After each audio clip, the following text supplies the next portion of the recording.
Hi friends, ഇപ്പോൾ ഹോട്ടലിൽ നിന്ന് ഇറങ്ങി. രാവിലെ നേരം വെളുത്ത് 7 മണി ആയതേ ഉള്ളൂ. പക്ഷേ തണുപ്പുണ്ട് കേട്ടോ.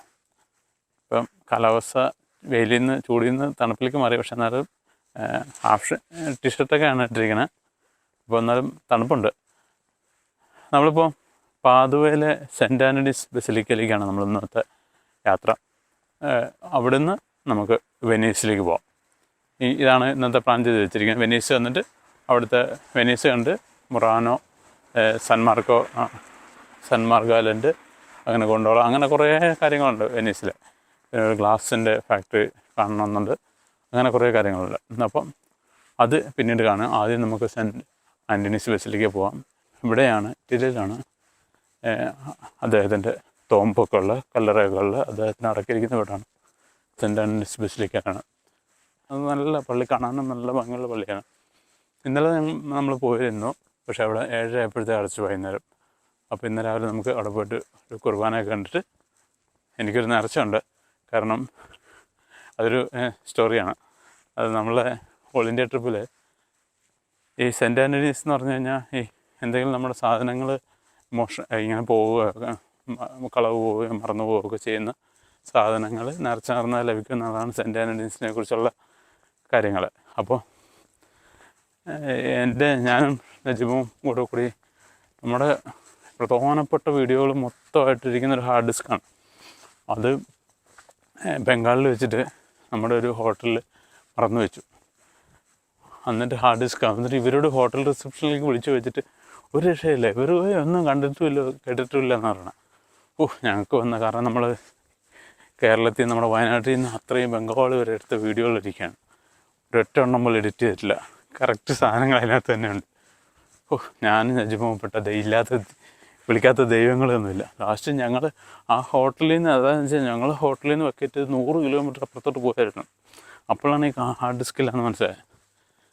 അപ്പോൾ അന്ന് ഞാൻ സെൻറ്റ് ആൻ്റണീസ് ഇവിടെ എന്തായാലും വരുന്നുണ്ടല്ലോ, അപ്പോൾ നേർച്ച പറഞ്ഞു സെൻറ്റ് ആൻ്റണീസ് ചർച്ചിൽ വന്നേക്കാം പറഞ്ഞിട്ട് നേർച്ച ഒരു നമ്മൾ സാധാരണ നേർച്ച നടത്തില്ല. അപ്പം ഞങ്ങൾ എന്നിട്ട് ഒരു ദിവസം കഴിഞ്ഞ് പിറ്റേ ദിവസം അവന്മാരെ വിളിച്ച് ഇങ്ങനെ കാര്യങ്ങളൊക്കെ പറഞ്ഞപ്പോൾ അവന്മാർ പറഞ്ഞു, നിങ്ങളുടെ വണ്ടി കടന്നു നിർത്തുന്ന ഹാർഡ് ഡിസ്ക് കിട്ടി എന്നൊക്കെ പറഞ്ഞു. ഓക്കെ, കുഴപ്പമില്ല. പിന്നെ അതല്ല, അങ്ങനെ ആ ഹാർഡ് ഡിസ്ക് കിട്ടി. അതാണ് ഈ പറഞ്ഞ എൻ്റെ ചാനലിലെ വീഡിയോകൾ മുഴുവൻ. അല്ലെങ്കിൽ ആ വീഡിയോ ഒരൊറ്റ വീഡിയോ ഉണ്ടാവില്ല. അങ്ങനെയൊക്കെയാണ് ആ ഒരു കാര്യം. അപ്പോൾ നമ്മൾ ഇറ്റലിയിലാണല്ലോ, അപ്പോൾ ഇറ്റലിയിൽ വരുന്നതുകൊണ്ട്, അല്ലാതെ അവിടുത്തെ ഇതിനു വേണ്ടി സെൻറ്റ് ആൻ്റണീസ് ഇറ്റലി വരാൻ നിറച്ചാർന്നല്ല, നമ്മൾ സാധാരണ ഇറ്റലിയിൽ എന്തായാലും വരുമല്ലോ. അപ്പോൾ അതുകൊണ്ടാണ് ഈ പള്ളി വരാൻ പറയുന്നത്. അങ്ങനെയാണ് സെൻറ്റ് ആൻ്റണീസിലേക്ക് നമുക്ക് പാതുവയിലേക്ക് വരുന്നത്. അത് വെനീസ് വന്നപ്പോൾ അതും കൂടി കണ്ടിട്ട് പോകുന്നത് വിചാരിക്കുന്നത്. മനസ്സിലായില്ല. പിന്നെ നല്ല കാണാൻ നല്ല ഭംഗിയുള്ള പള്ളിയാണ്. പിന്നെ അതിനെക്കുറിച്ചുള്ള കാര്യങ്ങൾ നമുക്ക് മനസ്സിലാക്കാം. ഞാൻ സുനിൽ മാച്ചു, ലെൻസ് ഓൺലൈൻസിൻ്റെ പുതിയ എപ്പിസോഡിലേക്ക് നിങ്ങൾക്ക് എല്ലാവർക്കും സ്വാഗതം. നമുക്കെന്തെങ്കിലും ബ്രേക്ക്ഫാസ്റ്റ് കഴിച്ചിട്ട് പോകാം. ഇവിടെ ഒരു ബാർ ഉണ്ട്, നമുക്ക് ഇതിലൊന്ന് കയറി നോക്കാം. ഇവിടെ ഒരുപാട് തരം ബ്രിയോഷുകൾ ഇരിപ്പുണ്ട്.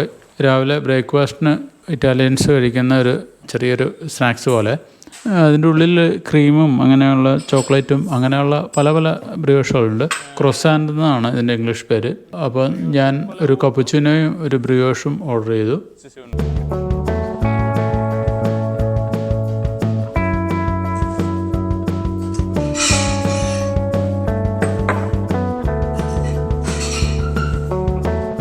ബ്രിയോഷ് എന്ന് പറഞ്ഞൊരു സംഭവം, പിന്നെ ഒരു കപ്പുച്ചിനോയാണ് ഇന്നത്തെ രാവിലത്തെ. അതായത് വഴിയിൽ നിന്ന് വേറെ ഭക്ഷണം കഴിക്കാൻ നമ്മൾ ഇവിടെ സാധാരണ രീതിയിലുള്ള കാര്യങ്ങൾ നടക്കുകയുള്ളൂ. ചെറിയ സംഭവം രാവിലെ, അതിൽ ഉച്ചയ്ക്ക് നമുക്ക് നോക്കാം.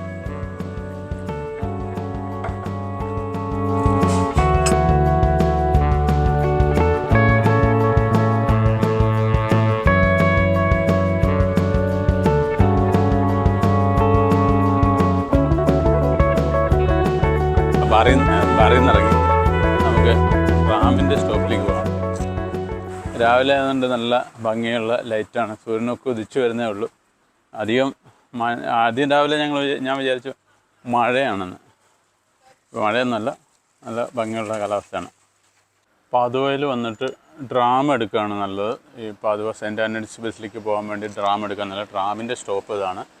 ഇപ്പം ഒരു ഡ്രാം അവിടെ നിന്ന് വരുന്നുണ്ട്, പോന്തേ വെഗ്രൊസിയോണെ, എന്താണ് വിഗറോസിയോണെ. അപ്പോൾ ഈ ഡ്രാം സെൻറ്റ് ആൻ്റണീസ് പള്ളിയിൽ നിന്ന് വരുന്ന ഡ്രാമാണ്. ഇത് വന്ന് തുറന്ന് അത് ഓട്ടോമാറ്റിക്കാണ് എല്ലാം. തിരിച്ച് നമ്മൾ അവിടുന്ന് വരുന്ന ട്രാമിനാണ് പോകേണ്ടത്. ഏത് റൂട്ടിലാണെന്ന് നമുക്ക് പറഞ്ഞുതരാം. കാപ്പോളിനോ സുദ്ദിലേക്കാണുള്ള ഡയറക്ഷനുള്ള ട്രാമിലാണ് നമ്മൾ പോകേണ്ടത്. ഇപ്പോൾ ഈ ഡ്രാം അവിടുന്ന് തിരിച്ചു വരുന്ന ഡ്രാമാണ് പൊന്തേ ഇത് പറഞ്ഞത്. അപ്പോൾ അതിൽ നിന്ന് സാന്തോ എന്ന് പറഞ്ഞ ഒരു സ്ഥലത്താണ് ഇറങ്ങേണ്ടത് കേട്ടോ. ഇതിനകത്തുണ്ട് സാന്തോ. എവിടെ സാന്തോ എവിടെ ഇതാണ് ഈ സാന്തോ എന്ന് പറഞ്ഞ സ്ഥലത്താണ് നമ്മൾ ഇറങ്ങിയിട്ട് തൊട്ടടുത്താണ്. ഒരു 200 മീറ്റർ പോലും ഇല്ല നടക്കാൻ. അവിടെയാണ് സെൻറ്റ് ആൻ്റണീസ് ബസിലിക്ക. ഇത് ട്രാമിന് പോകുന്ന വഴി, അത് ബസ്സിന് പോകുന്ന വഴി, അത് അങ്ങേറ്റത് സൈക്കിൾ പോകുന്ന വഴി ഉണ്ടോ. ഇപ്പോൾ ഇത് കാറും ഇതെല്ലാം ആ വഴിയാണ് പോകുന്നത് ഉണ്ടോ.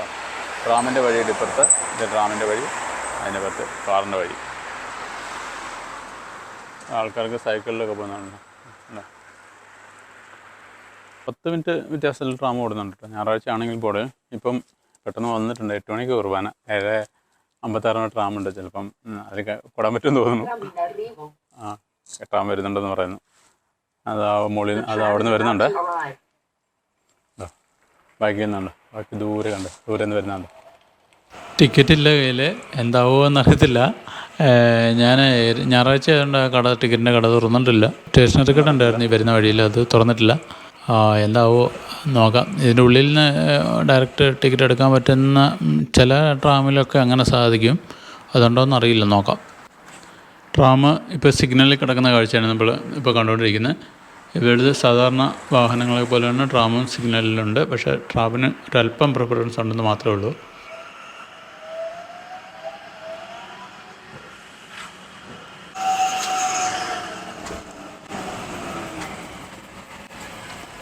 നമുക്ക് ഇതിൻ്റെ ഉള്ളിലേക്ക് കയറാം. ഒരു അമ്മാമ്മയുണ്ട് നമ്മുടെ അവിടെ കയറാൻ. ഒരു ട്രോളി ഒക്കെ വലിച്ചുകൊണ്ട് കയറുന്നുണ്ട്. ഇതാണ് ടിക്കറ്റ് അടിക്കുന്ന പഞ്ച് ചെയ്യുന്ന മെഷീൻ. 2 സൈഡിലുണ്ട്, 2 ഡോറിൻ്റെ. കാരണം ഈ ട്രാമിൽ 2 സൈഡിൽ കൂടെ ഇറങ്ങേണ്ടി വരും. ചില സ്റ്റോപ്പ് റൈറ്റിലായിരിക്കും, ചില സ്റ്റോപ്പ് ലെഫ്റ്റിലായിരിക്കും. മെട്രോ പോലെ തന്നെ ആണ് ട്രാമിൻ്റെ സിസ്റ്റം. അതുകൊണ്ട് ഇത്രയും നീളത്തിലാണ്. ഇവിടെ തൊട്ട് അങ്ങേയറ്റത്തെ എഞ്ചിൻ വരെ പോകാം. അതേപോലെ ഇതാണ് ബാക്ക്, നമ്മൾ കയറിയിരിക്കുന്ന ബാക്കിലാണ്. ബാക്കിൻ്റെ എഞ്ചിൻ ക്യാബിനാണ് കാണുന്നത്. അതേപോലെ നമ്മൾ ഇവിടെ തൊട്ട് എഞ്ചിൻ്റെ അവിടം വരെ പോകാം. എവിടെ വേണമെങ്കിലും നമുക്ക് ഇരിക്കാം. അങ്ങനെയാണ് ട്രാമിൻ്റെ സിസ്റ്റം. ട്രാമിൻ്റെ ഉള്ളിൽ നിന്ന് തന്നെ ടിക്കറ്റ് കിട്ടുന്നൊരു ചെറിയ മെഷീൻ ഇതിൻ്റെ ഭാഗത്തുണ്ടാവും. പക്ഷേ ഈ ട്രാമിൽ അങ്ങനത്തെ ഉള്ള മെഷീനില്ല. ഇല്ലെങ്കിൽ ഉണ്ടായിരുന്നെങ്കിൽ നമുക്ക് ഇതിനകത്ത് തന്നെ ടിക്കറ്റ് എടുക്കാമായിരുന്നു. ടിക്കറ്റ് എടുത്തിട്ട് ഈ മെഷീനിൽ പഞ്ച് ചെയ്യാമായിരുന്നു.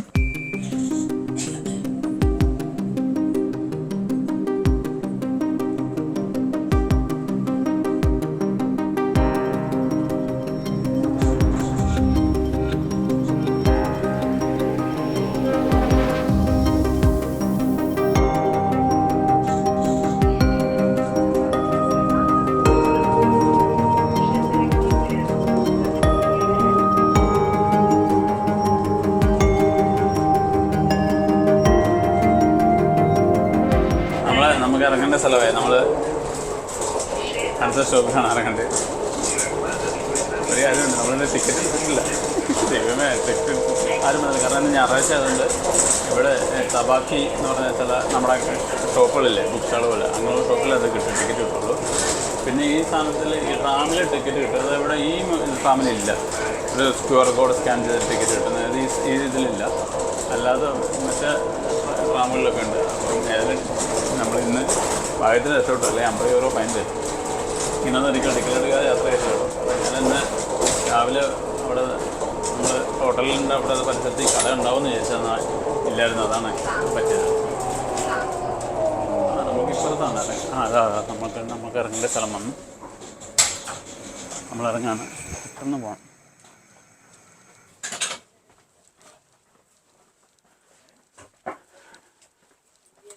8 മണിയായപ്പോൾ കുർബാന തുടങ്ങുന്ന സമയമായി. കറക്റ്റ് കുർബാന തുടങ്ങി. ഓടിപ്പോട്ടെ.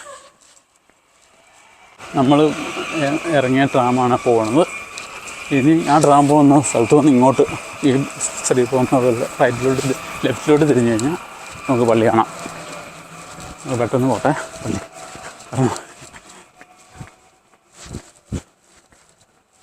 കുർബാനയ്ക്ക് വന്ന മറ്റേ ഡ്രാം വിട്ടുപോയതുകൊണ്ടാണ് ഈ പ്രശ്നം മുഴുവൻ ഉണ്ടായത്. നമുക്ക് കാണാം, ഇതിങ്ങോട്ട് തിരിയുമ്പം തന്നെ നമുക്ക് കാണാം. കേട്ടോ പെട്ടെന്ന് വന്ന് കാണുന്നതാണ് പള്ളി. അടിപൊളിയല്ലേ, എന്നെ ഭംഗിയാണ്. 1232 പണിത പള്ളിയാട്ടോ. ഇന്ന് ഇതേപോലെയൊക്കെ പണിയാൻ നമ്മൾ ആരോഗ്യങ്ങൾ കൊണ്ട് സാധിക്കും. നോക്കി അതിൻ്റെ ഭംഗി നോക്കി മുകളിലോട്ട്.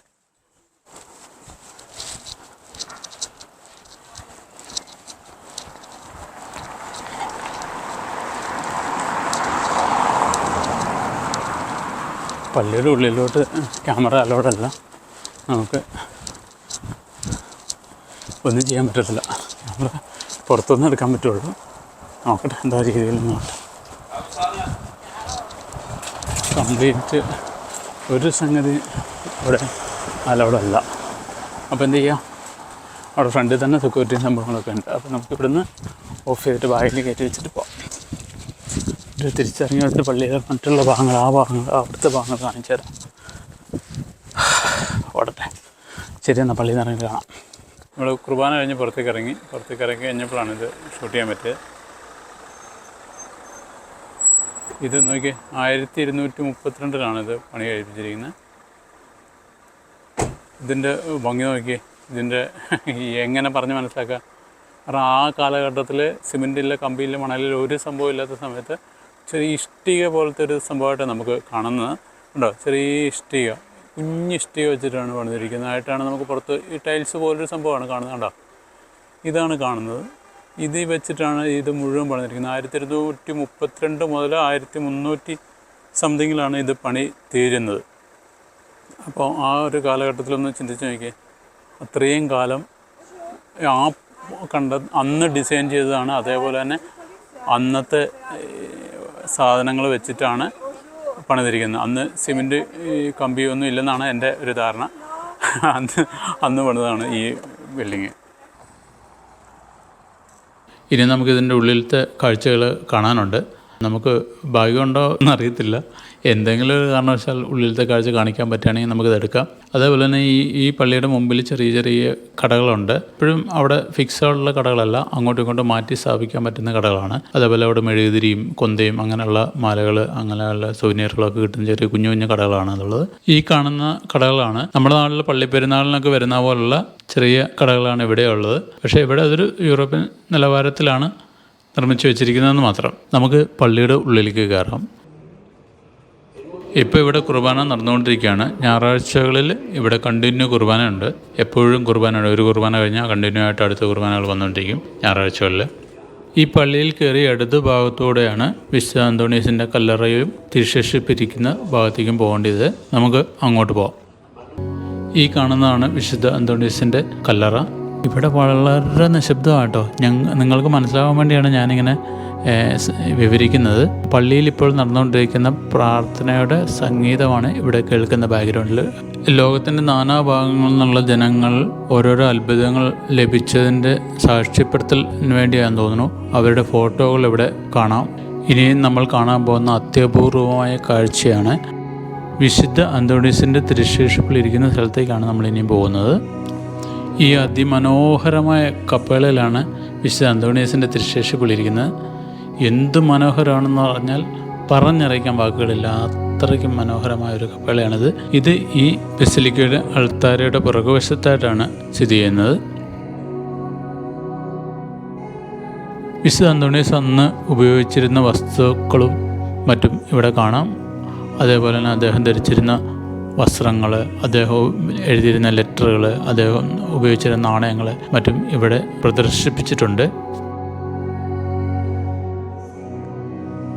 ഇനിയും നമുക്ക് ഈ ബസിലിക്കയിലെ അത്ഭുത കാഴ്ചയായ വിശുദ്ധ അന്തോണീസിൻ്റെ തിരുശേഷിപ്പുകൾ കാണാം.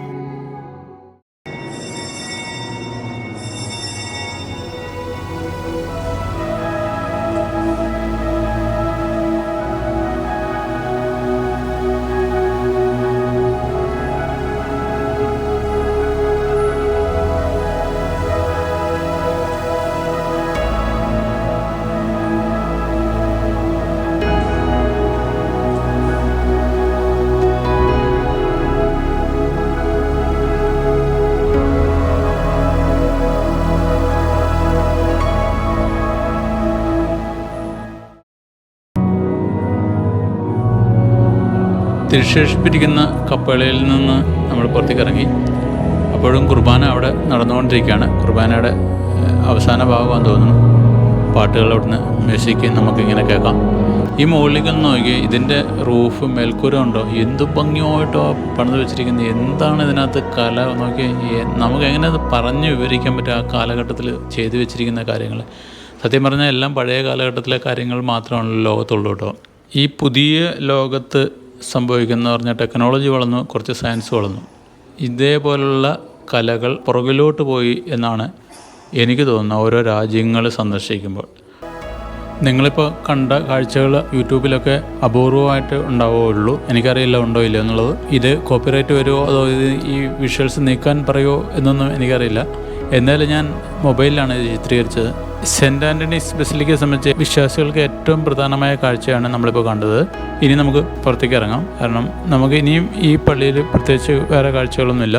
ഇതാണ് ഏറ്റവും മെയിനായിട്ടുള്ള ഭാഗം. അതിൻ്റെ വളരെ കുറച്ച് ഭാഗങ്ങളെ നമ്മൾ കാണിച്ചുള്ളൂ. വളരെ ചെറിയൊരിത് നമുക്കത്രേ ലഭിച്ചുള്ളൂ. അത് തന്നെ ഭയങ്കര ഒരു ഭാഗ്യമായിട്ട് കാണുന്നു.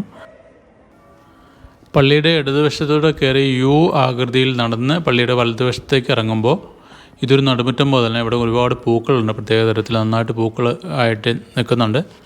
അങ്ങനെ ആ സൈഡിൽ കൂടെ തന്നെ നടന്ന് പള്ളിയുടെ മെയിൻ പള്ളിയുടെ ഉള്ളിലോട്ട് കയറാതെ തന്നെ നമുക്ക് പുറത്തേക്ക് ഇറങ്ങാനുള്ള വഴിയിലൂടെ നമുക്ക് പുറത്തേക്ക് ഇറങ്ങി നമുക്ക് ഈ പള്ളിയുടെ ഒന്നും കൂടെ പള്ളി കണ്ടിട്ട് നമുക്ക് ഈ വീഡിയോ ഇവിടെ അവസാനിപ്പിക്കാം. പള്ളിയുടെ ഇടത് ഭാഗമാണ് നമ്മളിവിടുന്ന് നടന്ന് ഫ്രണ്ടിലോട്ട് ചെല്ലും. പള്ളിയുടെ ഇടത് ഭാഗത്താണ് ഈ കാണുന്ന കാഴ്ചകൾ, ഭംഗിയായിട്ടുള്ള കാഴ്ചകൾ. ഇത് പള്ളിയുടെ ഇടത് ഭാഗത്തു നിന്നുള്ള വ്യൂ ആണ് ഈ കാണുന്നത്. വിശുദ്ധ അന്തോണീസ് നടന്ന വഴികളിലൂടെയാണ് നമ്മളിപ്പോൾ നടക്കുന്നത്.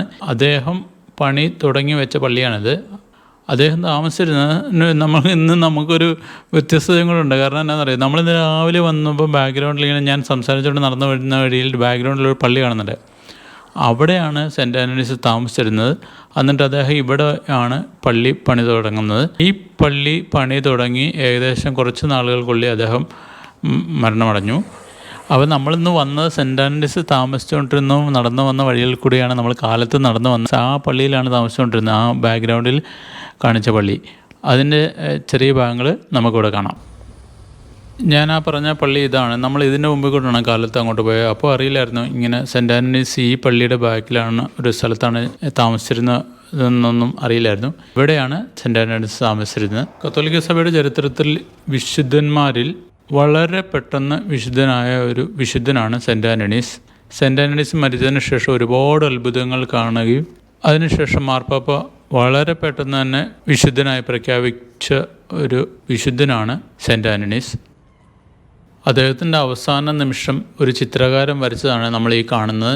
വലിയൊരു ക്യാൻവാസിൽ ഈ പള്ളിയിൽ നിന്ന് പുറത്തേക്ക് ഇറങ്ങുന്ന ഭാഗത്തെ മോൾ വശത്ത് ഈ ചുമരിൽ വെച്ചിട്ടുണ്ട്.